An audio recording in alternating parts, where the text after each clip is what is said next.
Hallelujah. Amen.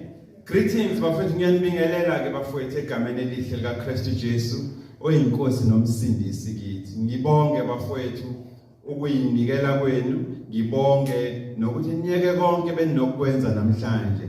Nithi mina ngine appointment nobaba uNkulunkulu kuphi esanctuary endlini kaNkulunkulu. Hallelujah. Ngimbonge uNkulunkulu bafethu, ngicela futhi ningivumele ukuthi nginibize ngama students kaMoya oNgcwele. Hallelujah. Ngicela ningivumele bafethu ukuthi nginibize ngama students kaMoya oNgcwele, students of him the Holy Spirit. I-reason ebanga ukuthi nginibize ngama students kaMoya oNgcwele njengoba sesinesikhathi eside sindawonye la esanctuary ukuthi nivumile ukuthi uNkulunkulu anibeke enxanye, uNkulunkulu set you apart for his own glory and leisure. uNkulunkulu anibekelele eceleni ukuze anisebenzise ngendlela ethandwa nguye nangokwentando yakhe. Hallelujah. Ngimbonge ke futhi uJehova ngani bafowethu ukuthi nivumile also ukuthi uKristu Jesu abe inkosi nomsindisi kini. Naphinde navuma futhi ukuthi nibe available, niziveze, nizilethe nina, nizi-introduce nina kuba uNkulunkulu ukuthi anisebenzise ngokukamoya. Amen. Ukuze nitshele nabanye ukuthi angiseyiye lo bumazi ewuye, but senginguye enginguye kuKristu Jesu. But ukusho kanjani lokho? Mase uyabatshela ukuthi no, mina sengisebenza futhi ngisetshenziswa umoya kaNkulunkulu, the Spirit of the Lord. Amen. Umoya kaNkulunkulu uphezulu kwami. The Spirit of the Lord is upon me. Ngoba uNkulunkulu unganointile, ungigcobile ngomoya wakhe. Amen. Wangisetha apart, wangibeka eceleni ukuze asebenze ngami nami ngisetshenziswe nguye for izinto uNkulunkulu afisayo ukuthi zenzeke kubantu bakhe ngami. Hallelujah. Amen. Yes, the Spirit of the Lord is upon me because God himself has anointed me. uNkulunkulu has set you and I apart for his own glory and leisure. Amen. Asibonge ke bafowethu ukuthi nathi sesibaliwe kanye nabathembekile kuKristu Jesu. Sesibaliwe nathi kanye nabafaithful. We are counted faithful in Christ Jesus. Ukuthi uNkulunkulu asebenzise ngokwentando yakhe. Amen. Ngiyacabanga ukuthi lokho kuyadeserve ukuthi ishayele izandla. Hallelujah. Ngoba manje usubaliwe. Amen. Glory to Jesus.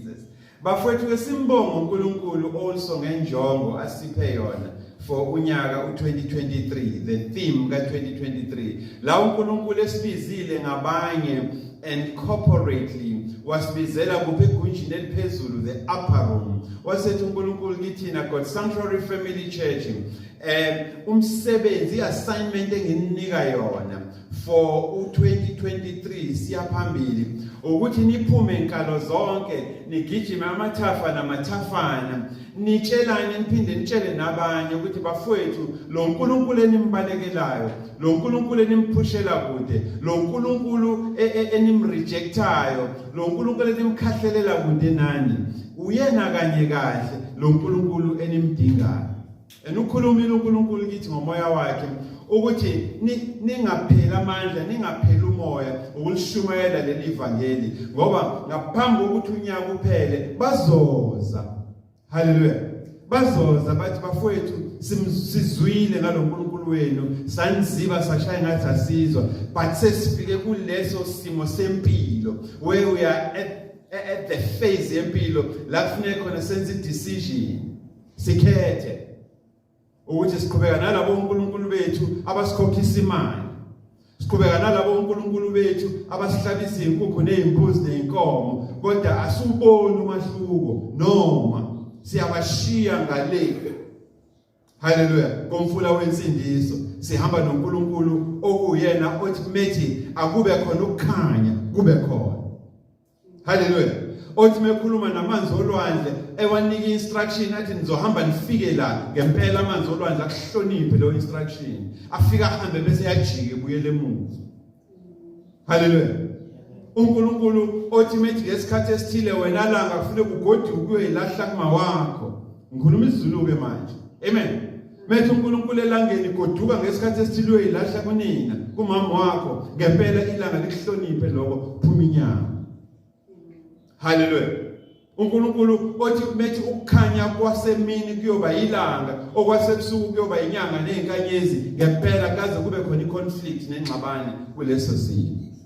Uyena uNkulunkulu ke bafowethu simthembayo nesimkhonzayo loyo. Uye ke futhi lo sinike le mandate, uyosinike le assignment ekumele sigijime nayo unyaka wonke, ukuthi sitshelane sodwa siphinde sitshele nabantu ukuthi lo uNkulunkulu enimelene kude naye, lo uNkulunkulu omelene kude naye, nguye kanye lo uNkulunkulu omdingayo. Hallelujah. Simbonge uNkulunkulu also nge series ye faith.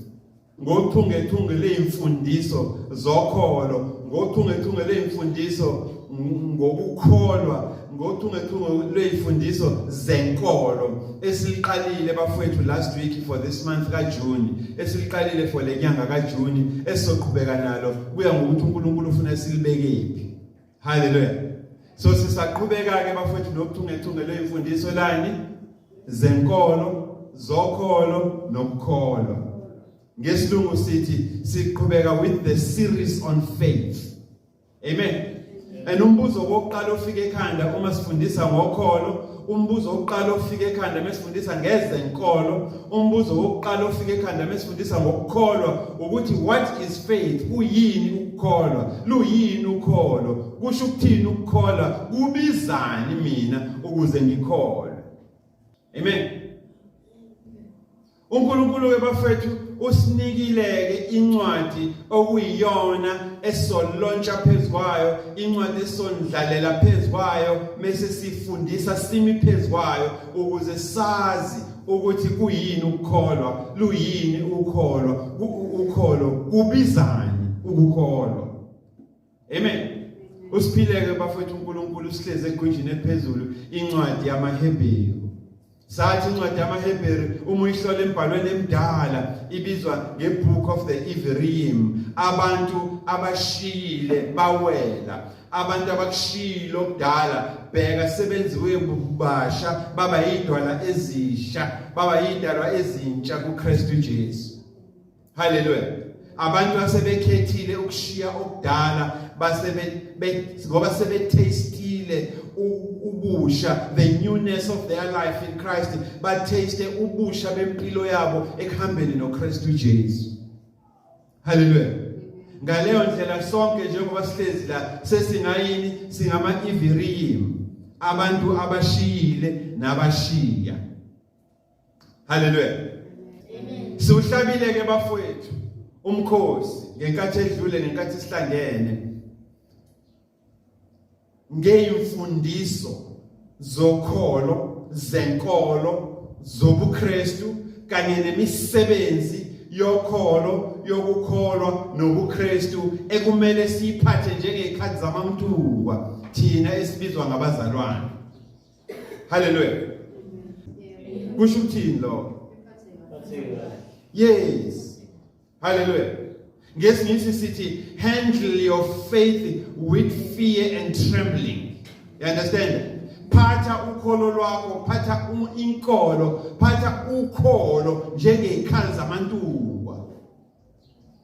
Now, kumele uunderstandeke lokho, kumele ukwazi lokho ukuthi uma sifundiswa ngokholo, uma sifundiswa ngokukholwa, uma sifundiswa ngezenkolo, mase uNkulunkulu esambulela futhi idoctrine, imfundiso zokholo kanye nemisebenzi ebhekelelwe kithi njengabazalwane ukuthi siyenze.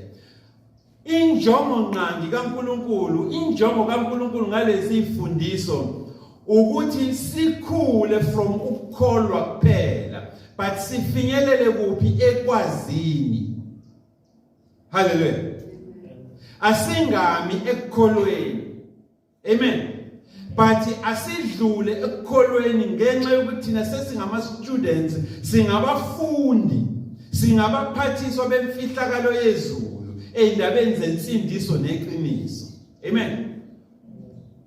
So kumele ke therefore ukuthi singami only on the faith, but singene kwi-faith sifunde kabanzi ngefaith, ngokholo, ngezenkolo, nangokukholwa, nangokuthi kubizani ukukholwa, yimiphi imisebenzi ebhekelelwe kimi ukuthi ngiyenze ngokukholwa, kanjalo futhi iziphi izifundo ekumele ngingene kuzona deep ukuze ngazi kabanzi ngokukholwa. Ngoba once wayimasterisha zonke lezi zinto, then uNkulunkulu uyakurewarda, uNkulunkulu ukuvuzisa ngomcebo onzima kakhulu, uNkulunkulu uyakwambulela iqiniso ngaphezulu kokukholwa. Amen. Angazi noma sizwana nini bafowethu. Nekhumbula incwadi kaJohn, John chapter 8 verse 32. Ukuthi asimele ukuthi sime kuphi okukholweni kuphela. Amen. But asiqhubeke from ukukholwa, ngoba ukukholwa kwakho kukwenza ube fertile, kukwenza unone ukuthi manje usuready ukuthi usungafundiswa imfundiso zobuKristu, kanjalo nemisebenzi ebhekelelwe kuwena njengomKristu ukuthi uyenze.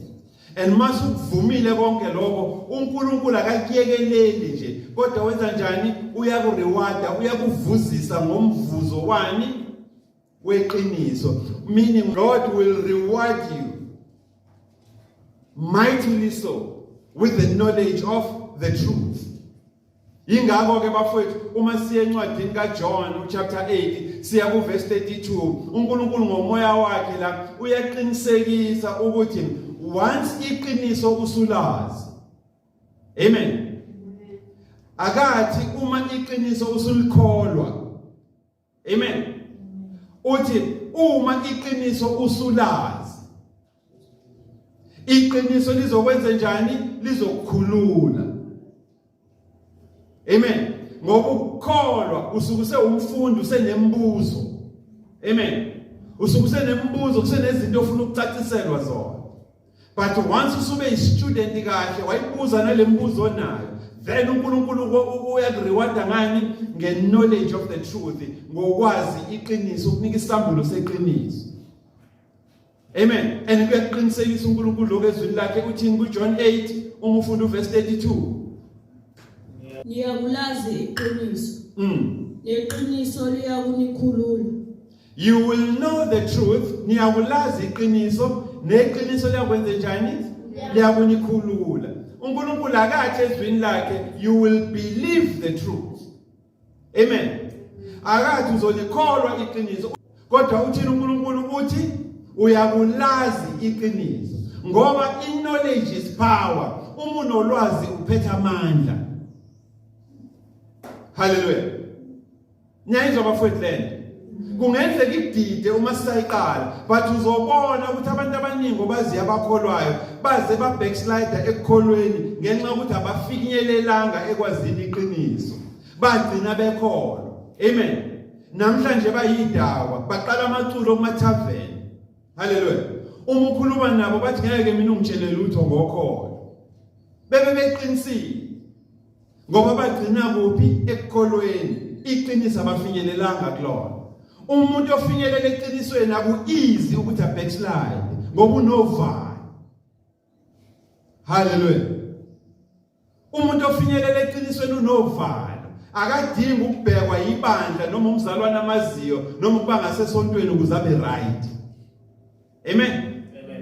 Uma uphethe iqiniso, it doesn't matter, akusho lutho ukuthi ukuphi, ngoba iqiniso liphila kuwe. Akudingeki wena olakho uvalo liba ngokuthi uba nokubonayo.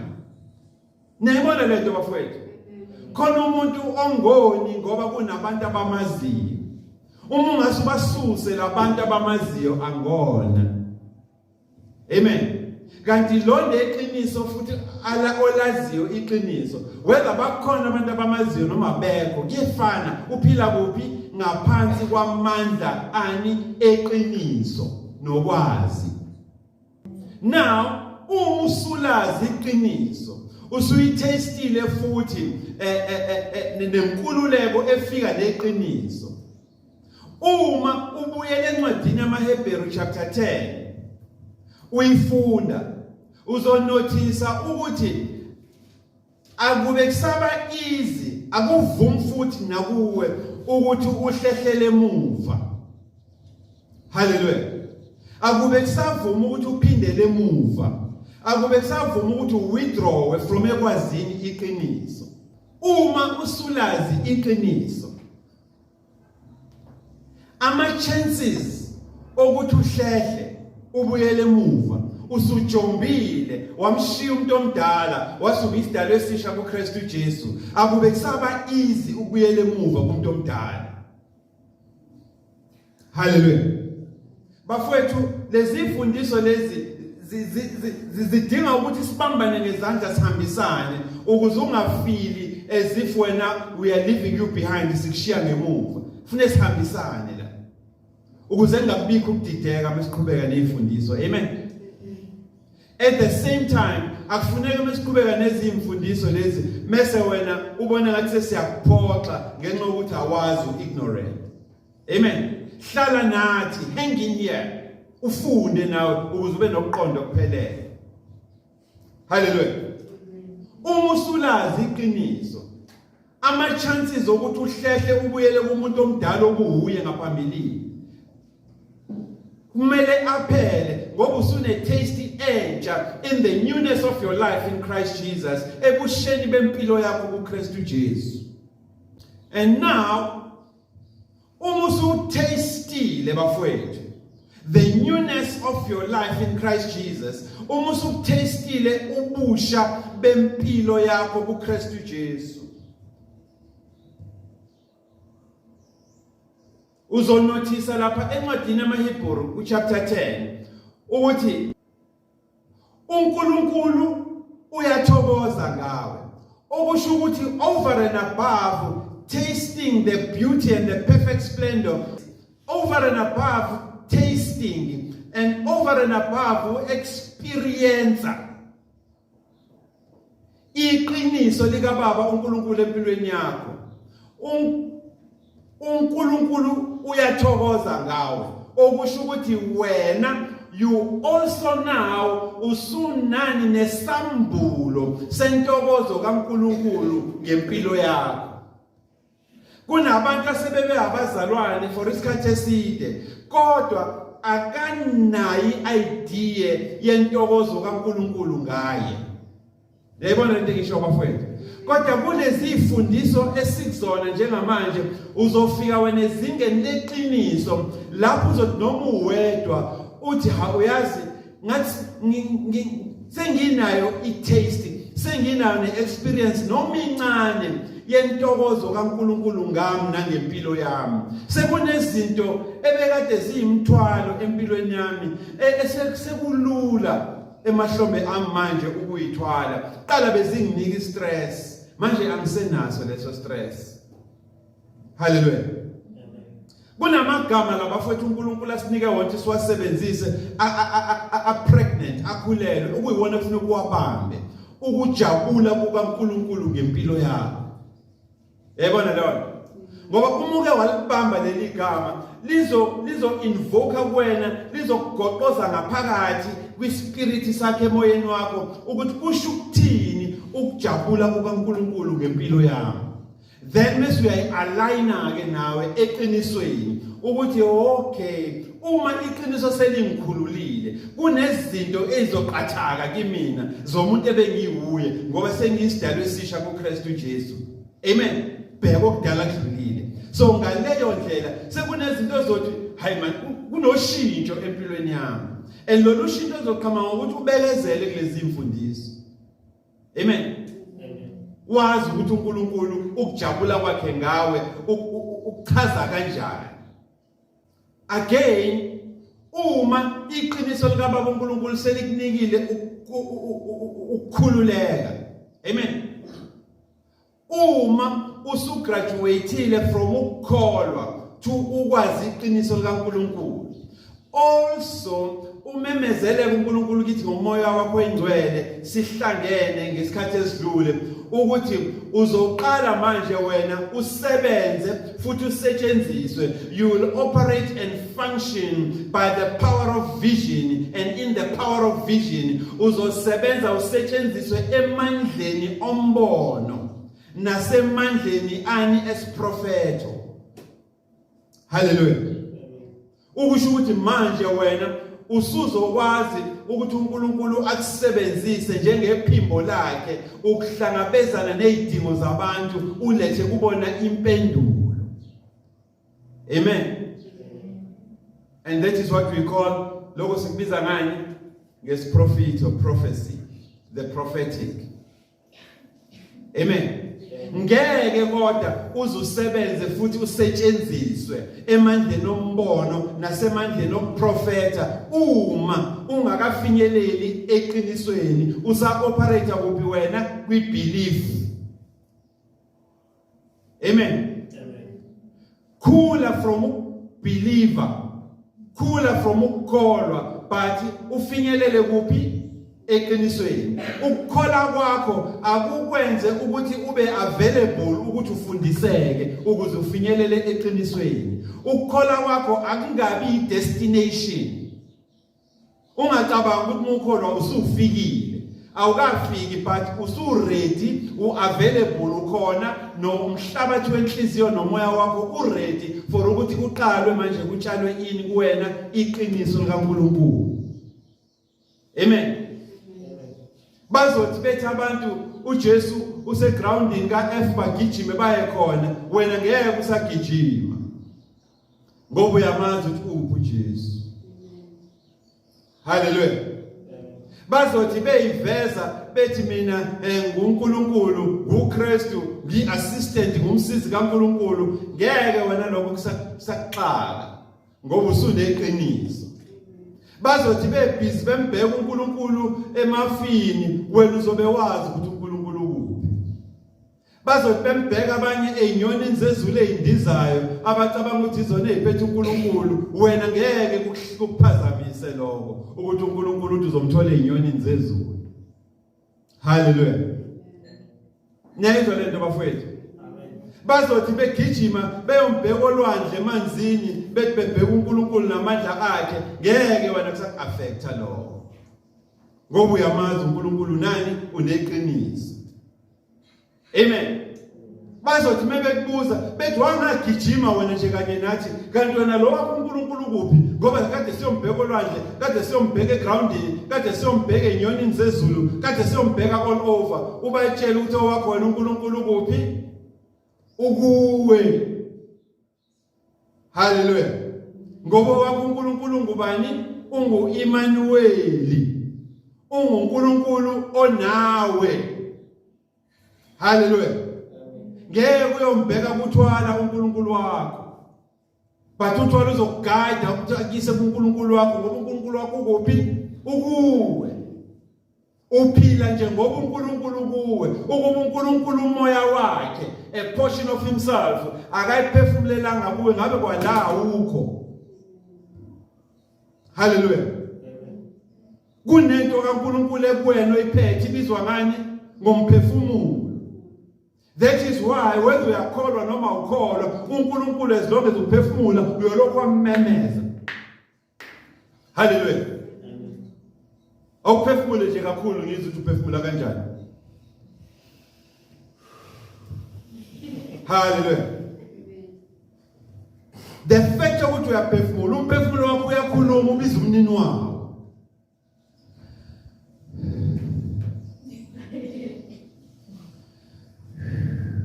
Hallelujah. Uyakhuluma umphefumulo.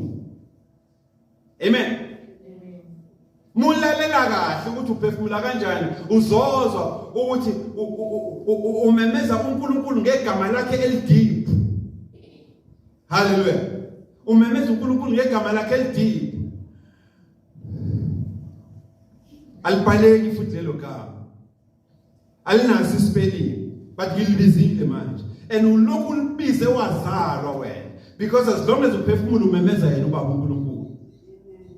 So uma kuzongikhipha ke kulo uNkulunkulu ophila kimi, uthi ngiyombheka ezintabeni, ngikhuphuke ngiyombheka eNigeria, udlala ngami. Hallelujah. Ngoba uNkulunkulu kuphi? Ungaphakathi kuwe. Uwena odecideayo ukuthi uNkulunkulu umphushe kuwena ngaphakathi umkhiphele ngaphandle mase uyombheka kupolwandle. Hallelujah. Suyaqala nobudlelwane nenyoka. Hallelujah. Usunobudlelwane nani? Nenyoka. Kodwa indlela oyisaba ngayo inyoka. Hallelujah. Niyezwa lento engisho abafowethu. Sizoyihlaziya lento siyaqedile. Amen. So masuphethe iSambulo seqiniso likaNkulunkulu uyasebenza usetshenziswe futhi kuphi emandleni ombono nasemandleni esiprofeto. And once you operate kuleyo level ila ubona khona ipurpose yakho yokuba la emhlabeni ukuthi sengiyasunderstanda ke manje isidingo sokuthi ngibe la emhlabeni. Sengiya-understand ukuthi why ngibe la emhlabeni. Ingoba uNkulunkulu nenjongo ngami, meaning kwinobizo oluphakeme uNkulunkulu angibizele lona ukuthi ngilifeze, and kunabantu abazobenefita ngalolu bizo lami oluphakeme uNkulunkulu angibizele lona. Yezwakala abafowethu ukuthi sithini? Niyamuza uNkulunkulu uthini ngezilakhe? Abangakukhohlisike, bakutshela izinto ezingekho. Yazi ukuthi uNkulunkulu kuphi? Ngoba meke waphuma kwenu uyayeka ukwenze njani? Ukuphefumula. Manje wayomcingisa uNkulunkulu okimi uthi ngiyombheka eNigeria, ngiyombheka eAmerica, ngiyombheka nakuphi, ngimshiye kuphi? Phakathi kimi. Until such time bafowethu, until such time that as abazalwane siya understand ukuthi uNkulunkulu ungubani, siyolokhu saba hosimuka nani nandwendwe. Hallelujah. Ukhiye obizo lakho oluphakeme, ukhiye obizo lakho oluphezulu kuNkulunkulu ngoKristu Jesu, ukuthi ufinyelele ekwazini iqiniso. And once usufinyelele ekwazini iqiniso, your freedom, inkululeko yakho isifikile. So kusho ukuthini ke lokhu bafowethu? Kusho ukuthi wena njenge-student manje sikamoya oyingcwele, him the set apart spirit Jehovah Tsikeno, njenge-student sikamoya oyingcwele, abangani bakho nabantu abaziya abamakholwa ngeke usafana wena nabo, ngoba usuphetheni wena ulwazi leqiniso, awusagcini kuphi ekukholweni. Hayi man, inzima lento bafowethu. Hallelujah. Usuzoba namahluko kubangani bakho abakholwayo nabantu abaziya abakholwayo, okholo lwabo lakhelwe phezu kwesisekelo semicimbi neyimiselo zokholo, imiso zokholo. Asi-understandeni kahle lento. Hallelujah. Kunabangani bakho babiza ngamakholwa, ozodiscover ukuthi hayi man, lo muntu lona akakafinyelele ekwazini uqiniso.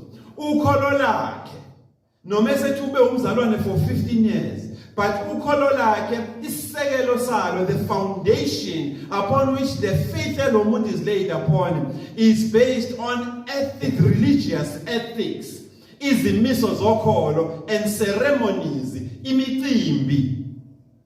Hallelujah. Anganona izwe bafowethu lento. Hallelujah. Kunabantu ukholo labo olakhelwe phezu kwemicimbi ethile eyishaya sakholwa noma eyiveza sakholwa. Hallelujah. Kunabantu ukholo labo olakhelwe phezu kwezimiso zokukholwa. Amen. Izimiso zokholwa. Muyibuka lento ugqoke ngisho uniform yesonto kodwa uphethe ishoba. Hallelujah. Niyizwa bafowethu lento engishoyo. Niyizwa bafowethu lento. Imiso zokholo azisho ukuthi uyakholwa. Instead zisho ukuthi wena uzishaya sakukholwa kodwa awukholwa. Amen. Ake sihlole lento bafowethu. Kungenzeka ukuthi ebandleni okulona kuthiwa next week phathani inkukhu, enizokhuluma nicele kuzo ukuthi uNkulunkulu aniphe inhlanhla. Uyayibona lento ukuthi nesimiso sani sokholo, izishaya sakukholwa, kodwa ingani ingemicimbi ethile eyenziwayo outside of ukholo. Kodwa ngenxa yokuthi awufundisiwe ngeqiniso, usakholwa, awukafinyelele kwazini iqiniso, uzohamba ugijime nenkukhu uye esontweni on Sunday. Hallelujah. Ufike uguqe nenkukhu yakho phambi kwendawo ethile ebizwa ngendawo ethile noma iladi. Ukhulume. Hallelujah. Lento lena ngathi ukholwa, ngathi isimiso sokholo, kodwa imisebenzi esiyenza ngaphansi kwayo ayikona ukukholo. Ngoba asikhulumi noNkulunkulu, sikhuluma nenkukhu. Nayizwa lento bafowethu. Sikhuluma nembuzi. Amen. Ayingcolile nana lembuzi la ayiwashiwe. Igcwele ubulongo. Kodwa unethemba lokuthi ukhuluma phezukwayo izothwala ini inkinga zakho. Ukhululeke wena. Alikho elinye igama abafowethu esinikwe lona ngaphansi komthunzi welanga ukuthi singasindiswa ngalo ngaphandle kwegama likaKristu Jesu. Lo kuyovela kuwe mhla wadlula ekukholweni wafinyelela kuphi? Eqinisweni. Amen. Ngoba ukholwa noma imuphi umoya ofikayo othi uzokunika usizo uhamba nawo. Kodwa uma uembulelwe iqiniso usulazi akuizi ukuthi yonke inhlobo yemoya efikayo ikududule. Uyama uenkadi une-anchor. Uyabona lento? Uneyikhonkwane ezikushayelele phansi okholweni ezenza ukuthi ungashake noma kanjani. Hallelujah. Bazothi bethi asenzeni iladi, senze lokhu nalokhu, kukhulunywe eladini, kukhulunywe emakhandleleni abomvu, ahlaza, ayelo, acream anjani. Wena ngoba uNkulunkulu wakho ukuphi? Ukuwe ungu-Emmanuel, a God that is with you, a God omnipotent, omniscient. Hallelujah. Uzothi kunokuba ngiphumele ngaphandle, ongcona ngekamereni lami ngiyovala umnyango, ngikhulume noNkulunkulu. Hallelujah. Kuzothi kugulwa left right and center, izimo zehla zishaya abantwana bakho, ishaya wena, ishaya umndeni. Ungaphumi ngaphandle, but uyongena egunjini lakho noNkulunkulu ukhulume naye. Hallelujah. Face to face. Amen. Mase wembulelwe iqiniso bafowethu, usungaseyena nje ikholwa, but usungumphathiswa weimfihlakalo zezulu, umphathiswa weSambulo seqiniso nensindiso. Even amaculo obuwacule ekufaka emoyeni esontweni. Uyaqala manje wahlole ukuthi lamaculo uthini uNkulunkulu ngawo. Hallelujah. All along, hey, ubucula manje uzungena emoyeni ukhase ngesisu phansi. Never failed me yet. Never failed me yet. Jesus Christ has never failed me yet. Uthi wo ubani lengikhuluma ngaye? Ngoba ngifundisiwe mina ukuthi I can do all things. Hey man, I can do ngenza konke. I can do all things. NgoKristu Jesu oyini, who is my strength. Hallelujah. Incwadi yabaseFilipi chapter 4 verse 13. Awuyifundi. Ngoba iyakuvimba le ncwadi. Masuphethe iSambulo seqiniso ukuthi ngeke ngisaba ingxenye yebandla engamthemba uKristu Jesu njengomsindisi. Ufikele vele ukuzongisindisa. Kungani manje sengithi mina he has never failed me yet, akakangijivazi, akakangidisappoint, akakangenzeli phansi. But usazongenzela phansi, usazongijivaza. It's just at the time ayikafiki, but yes. That is why he has not failed me yet. No, he will never fail me. Ngoba mina konke engikwenzayo ngikwenza ngawo Kristu Jesu, and yona into enginika amandla leyo. That is where my strength comes from. Abase Philippi chapter 4 verse 13. Awifunde sizwe sisi. Incwadi abase Philippi chapter 4 verse 13. Yeah. I can do all things through Christ which strengthens me. Where is that? I can do all things through Christ Jesus, which okuyonanto enikani amandla ngomelele ngiqiniseke. NgesiZulu ithi nginamandla okwenza konke ngaye ongiphilisayo. hallelujah. There is no doubt la akukho ungamthembi uKristu Jesu ukuthi okay, it's okay for now, but there is a time coming. Our God is very dependable bafowethu. Ngeke asiphoxa, ngeke futhi asasiyekelele. Yike inqaba lokuthi ingane zethu zihambe zithi beg for bread la emgaqweni. Hallelujah. Thina wethu uNkulunkulu bafowethu esimthembayo angeke asishiye futhi ngeke asasiyekelele. Hallelujah. Owethu uNkulunkulu esimthembayo uzoyihlola lento masusekhaya ufunda incwadi yamaPsalms, amaHubo chapter 9 ufunda uverse 10. Owethu thina uNkulunkulu esimthembayo angeke asiyekelele. Ngeke futhi asishiye. Unomona ngathi. Hallelujah. Yiko ke nje ungeke usizwe sicula amaculo, I don't know why Jesus loves me. Size sidabukise man yazi. I don't know why. Yiko uyakholwa. Yikungazi. Finyelela esambulweni seqiniso uzoyishintsha le ngoma. Uthi now I know why Jesus loves me, and now I know why he cares. Amen. Hallelujah. And now I know Jesus loves me, and now I know he cares, and now I know he sacrificed his life.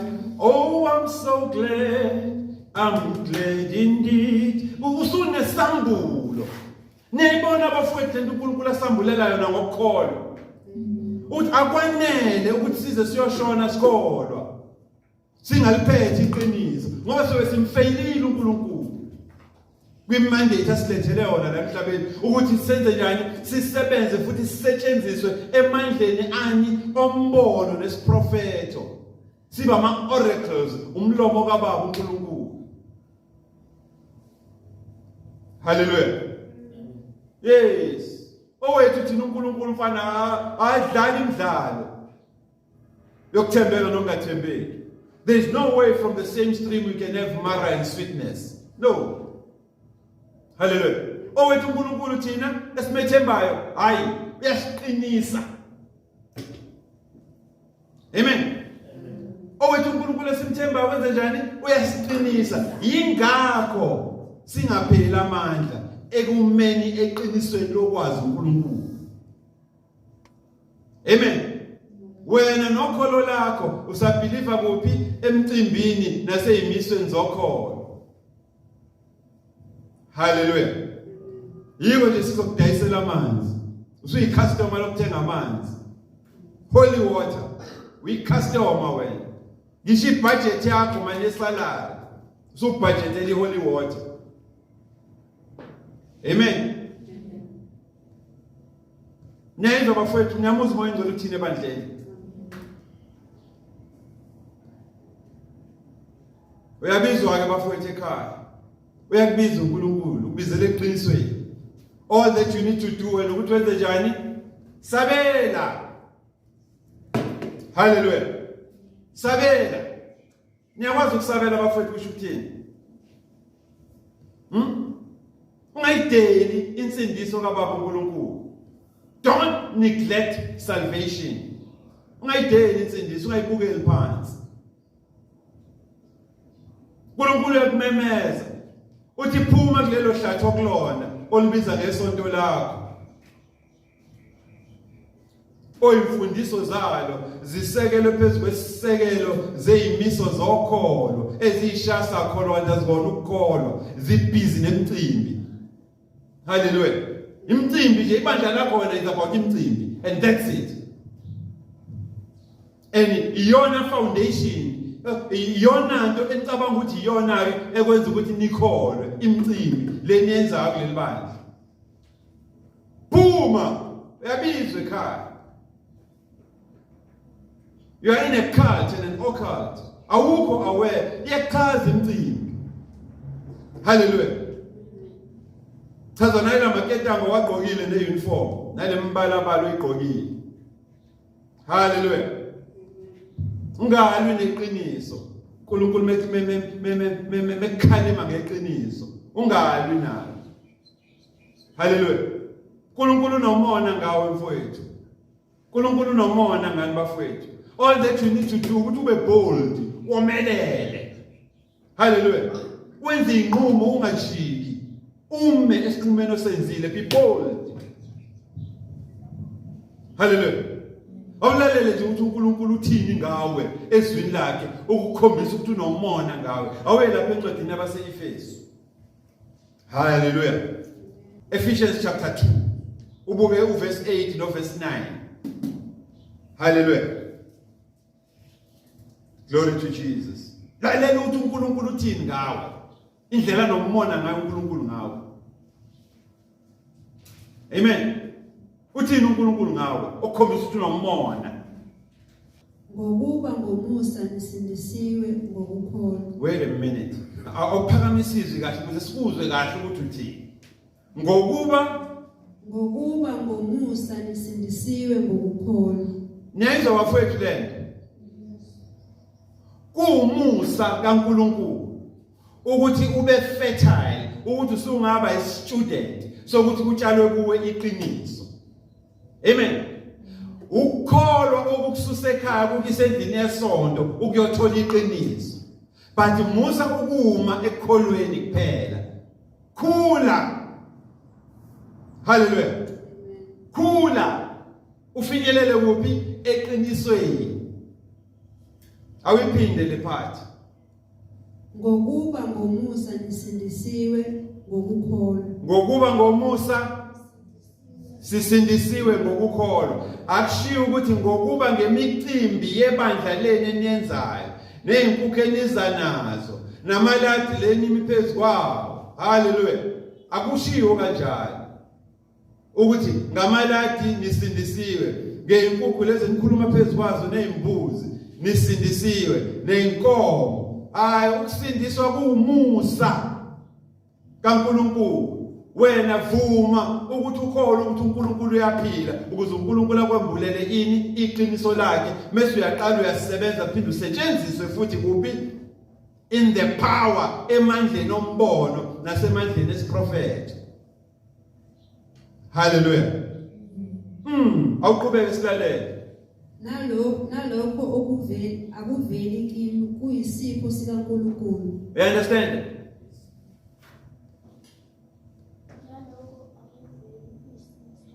Yes. Alibaliwe igama lesonto lakho la. Angazi uma nikunotisile ndo. Nalomfundisi wakho omthandayo nathi. Akabaliwe la. Sikhuluma ngobani la? NgoNkulunkulu. Phela. Amen. Ukuthi ungithanda kangakanani ngoba ngifashionista. Ngihamba with the latest cars, angibaliwe konke lokho la. Amen. So ngamafishane uthini uNkulunkulu kule ncwadi? uNkulunkulu uthi kuwena you must renew your perspective. Ukuthi ubani wena in the greater scheme of things zikaNkulunkulu. Renew your perspective. Ngamngesizulu kusho ukuthi kufanele wenze njani? Kufanele uvuselele uphinde wenze busha umbono wakho. Uyabona lento? Umbono wakho ngobani? Ngebandla okulona ngomfundisi wakho omthandayo? No, ngobani? NgoKristu Jesu oNkulunkulu. Hallelujah. Vuselela uphinde wenze busha ini umbono wakho. Renew your perspective ngoKristu Jesu. Hallelujah. Uzoyithola lento moya kuphi encwadini yabaseKolose chapter 3. I'm sure musekhaya ufunda abaseKolose chapter 3 uya verse 1 usuka verse 1 uya ku verse 3 uzokutshela ke lapho uNkulunkulu ngezwi lakhe ukuthi uvuselelwa kanjani umbono wakho kuKristu Jesu. Hallelujah. And the answer is so simple. All that uNkulunkulu is asking kuwena, all that Christ Jesus is asking kuwena, konke lokhu uNkulunkulu akucelayo kuwena ukuthi wenze njani ufihle impilo yakho kuKristu Jesu. Amen. Number 2, khohlwa izinto zalomhlaba ezikukhokhisa imali eshisiwe nezinkulu kodwa ezingenamphumela. Hallelujah. Every time into yalomhlaba oyikhokhele mingaphumeleli kuthiwa kusho ukuthi khona istep osijombile ongasenzanga kahle. Kunenyanga la eyayithi yona isiza abantu ukuthi bathole abantwana. Hallelujah. Uma ungenayo inzalo emendweni ubona ukuthi umendo wakho usuyacheka, lenyanga yayithi yona ingakusiza. Ngenxa ukuthi iyiqili ihlakaniphile, yayithi masikunikile imithi yayo ekhokhelwa imali ephezulu, ithi sisike ukuze ukwazi ukuconceive uthola umntwana emendweni bangalokhu bekuthuka. Masusebenzisile lo muthi akumele usuze. Hallelujah. Ukusuza is a natural process yomuntu. Ngaleyo ndlela it means uyolokhu waya kule nyanga ngoba mulele uyasuza. Hallelujah. Uyohlambuluka enyangeni uthi baba ngisuzile. Ithi inyanga kuzofuna ngikwenzele elinye ibhodlela ngo-1500 ngoba vele suwawukhokha u25 angithi. So u1.5 ukuvuselele. Ikunike inyanga, uyinike inyanga u1.5. Uthathe ubamba umsuzo for 1 day, day number 2 uyasuza. Until uzubona ukuthi usathane lona manje. And then uzubone lo umukholwa ukuthi lenyanga izokupha umntwana. Kodwa masuneqiniso lokuthi umntwana uvela kuJehova, hayi. Ngeke uqhubeke nalenyanga.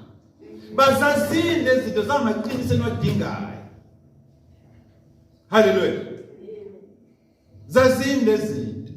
Fihla impilo yakho kuKristu Jesu. Khohlwa izinto zalomhlaba. Nako kwaphezulu. Uzoyithola lento encwadini yabaseKolose chapter 3. Ufunda uverse 1 kuya ku 3. Hallelujah. uNkulunkulu nomona ngawe mfowethu. Amen. uNkulunkulu nomona ngawe. All when that you need to do konke okudinga ukwenza ukuthi wenze njani ube bold. Ume ulumele iqiniso, unyielding and unshaking.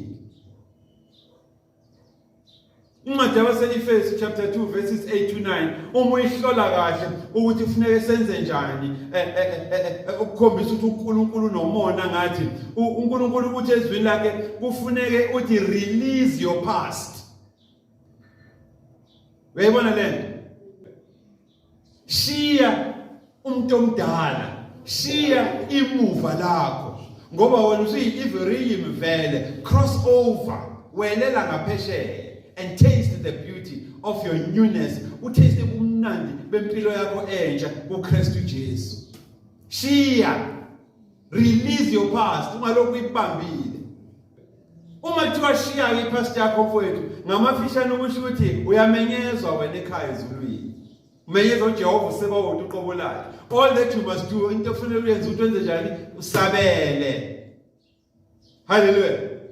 Sabela. Masusabelile mase wenza njani uyawela. Amen. Masuwelile mase wenza njani uyashiya. And then usuhlangabezane nani the newness of your life nobusha bempilo yakho kuKristu Jesu. Bheka wena awuseye lobu uye eqaleni but usuwenziwe emusha kubani kuKristu Jesu. Hallelujah. Uma incwadini yabaseGalatia chapter 2 uyihlola nje ku verse 20 uzoyithola lento uNkulunkulu ayishoyo kuwena ukufakazela incwadi yabaseEfesu chapter 2 verses 8 to 9 okukhombisa ukuthi uNkulunkulu nomona ngawe. Umzwile ukuthi ukhuluma kanjani mekhuluma nawe. Kumele wenze njani? Kufanele ukholwe ukuze ulungisiswe wena. Kholwa kuqala ukuze ukwazi ukulungisiswa. Hallelujah. ungawenzi izeleze umusa kaNkulunkulu. The fact that uhlezi ngaphansi kwale ntshumayelo, the fact that le ntshumayelo uyayibona ku YouTube, ingoba uNkulunkulu une-appointment nawe. Ngaleyo ndlela musa ukwenza izeleze ini umusa kaNkulunkulu. Kholwa ukuze ube ready ukufundiseka. Ufinyelele eqinisweni lokumazi ubaba uNkulunkulu. Amen. Incwadi yabaseEfesu ukukuvezela umona uNkulunkulu anawo ngawo ithi rediscover your purpose. Hallelujah. Rediscover your purpose and stop being a drifting Christian. Thola injongo uNkulunkulu akulethele yona la emhlabeni. Uyeke ukuba usimuka nandwendwe omzalwane, a drifting Christian. Ohlale futhi uprofetwa, anikwa amanzi, anikwe iwasho, anikwe izinto azoyihlafuna ekhafule, anikwe izinto azoyijoba ngepromise stove. Hallelujah. Awicishe nje ipromise stove yakho. Udile noNkulunkulu okuwe ngaphakathi, Emmanuel uqobo lakhe. Hallelujah. Uzoyithola lento engishoyo encwadini yabaseEfesu chapter 1. Uma uzosuka nayo chapter 1 ufunde from verse 3 uziyoma ku verse 12. Siyoshumayela ngale ncwadi ngelinye ilanga. But ngamafishane vuma ukuthengwa ngenani eliphezulu. Vuma ukuthengwa ngenani eliphezulu. Hallelujah. Ungabi isimuka nandwendwe. Sabela ke mfowethu. Ungabi neqiniso. Sabela mfowethu. Ungayiqinisa inhliziyo yakho uNkulunkulu mekhuluma nawe iqiniso. Come out. Phuma. Hallelujah. Phuma kulezi inkolo okuzona ezakhelwe phezu kwesisekelo seyimiso zokholo zibe zifoundwe zona kuphi emicimbini. Sonto lakho is about imicimbi kuphela. And awukho aware. Hallelujah. Awukho aware. Ukuthi your church isonto lenu wena is about imicimbi. Imicimbi nje left right and center iyona lemicimbi enicabanga ukuthi izonyisa ezulwini. Ngeke. Ngisho ayina kanjani uniform yakho. Ngeke unqamula ikhanda lempukane. Vuma ukholwa uze uNkulunkulu akureward akwembulela iqiniso lakhe ngaye ungabe usimuka nandwendwe. Hallelujah. Niyayizwa lento bafowethu. Phuma ke kulezi inkolo ezishasa nkolo kanti zama-cult, they are the occult. Yonke into nje about lezi inkolo izumfundisi. Hallelujah. When you don't feature anywhere, ngisho ungalamba ube njani, ungamane kuthiwa yenza njani ungayiphethe imali. Mungenayo imali yokunikela kuthiwa yenza njani? Pleasure. Ukuthi masuyitholile imali uzokhokha. Ngaleyo ndlela usukweleta uNkulunkulu. Ngoba umkweleta uNkulunkulu wena. Ubani ongakweleta uNkulunkulu? Just because you have pleasure. Hayi man, usanodlala ngathi la. Phumani-ke manje kulezi inkolo lezi ezidlala ngani ezishasa kukholwa ziyadisguise kanti hayi i-cult le occult amahlathi lawa amahlathi. The whole church is about imicimbi. Imicimbi kuyacimbizwa nje all the way. Senize nakhuluphala nidla imbuzi. Hallelujah. Incane imbobo yokungena ezulwini ingangenalithi. Lokusomaphakuza nje. Hallelujah. Vuma ukufundiseka, phuma. Hallelujah. Uyasho uNkulunkulu ezwini lakhe lapha encwadini yamaPhilippians uma uya ku chapter 3 ufunda uverse 14. KwabaseFilipi chapter 3 ufunda uverse 14. Uthi great is the price, great is the mark of your higher calling in God through Christ Jesus. Hey man, lukhulu ubizo lakho nentengo yakhona. Yobizo lakho liphakeme kuKristu Jesu. Hallelujah. Ungabusahlehla mfowethu. Sesiqalile nawe lezi imfundiso zenkolo nokukholwa nokuthi kubizana ukuba ikholwa. Kanjalo nemisebenzi ebhekelelele kwena ukuthi uyenze ezikholwa. Phuma ufundiseke ufinyelele eqinisweni lokumazi uNkulunkulu. Hallelujah. So bafowethu nami ngikhipha leso simemo. So ukuthi woza. Ihla. Woza. Ihla. Ngahlehlele emuva. Amen. Lisikasheshela kai morao. Amen. Woza uyabizwa. Sabela. Nazi imfundiso zobuKristu. Nazi imfundiso zensindiso. Nazi imfundiso zemsebenzi ekumele uyazi uyenze futhi nawe. Ukuze ukwazi ukoperate kuphi emandleni evision and the prophetic. Wahamba ukhokha imali, khokhela abantu abazodlala ngawe. Ngiyacabanga ukuthi for today bafowethu yizo ke lezi isekelo esisaqhubeka nazo. Yiyo lama foundation ensindiso esisaqhubeka nawo ukuze ukwazi ukuphendula umbuzo othi what is faith? Luyini ukholo? Iyini insindiso? Kusho ukuthini ukukholwa? Kubiza ukuthi ngenzeni ukukholwa? Hallelujah. And once you masterisha leyo part, then usu fertile for iQiniso. Otherwise you will die ukholo. Ungenaqiniso. Hallelujah. uNkulunkulu anibusise bafowethu. And I pray to God that He make fertile the soil of your spirit and your mind. That He augments your memory. Ukuthi izinto zamaqiniso kaNkulunkulu nizibambe. Ungahambe nibamba yonke imfishi le. Abantu abaqamba amanga bethi uNkulunkulu uthi ebengashongo. Stay still, dig bafowethu in the Holy Spirit of promise. I believe ukuthi lezi imfundiso lezi